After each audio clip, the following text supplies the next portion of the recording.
Hi guys, welcome to my bread bake. Kung ano na yan, yung egg sa gilid, yung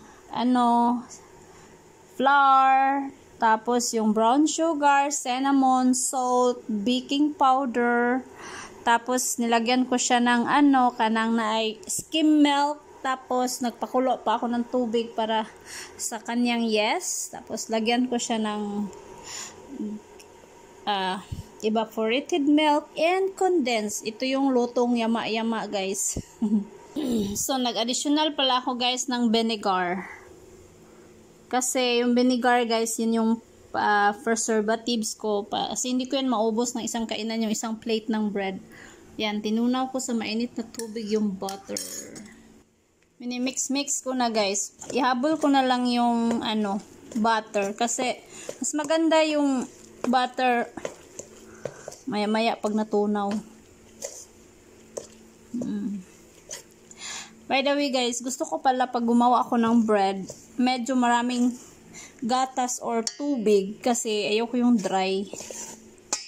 Gusto ko yung bread na floppy. Pero ayoko yung bread na parang bolak.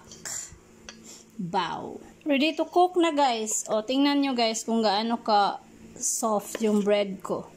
Hindi ko kailangang magmasa. Ganun akong gumawa ng bread. Iba-iba naman tayo eh. Kasi cooking is passion. It's depend on your feeling. That's it. Thank you for next. Kita ko pag naluto na guys. Bye-bye for now. So, lagyan ko na siya. Ito yung tray ko guys. Karaan na yan. 2015 pa lang itong maliit ko na oven.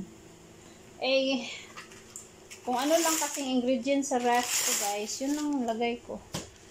Ito na siya masyadong lakihan. Yan. Buhos ko na siya kaagad guys. Ganun naman guys.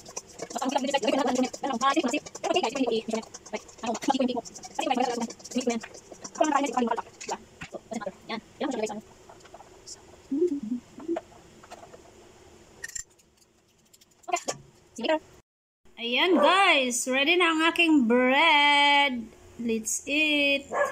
Thank you for watching.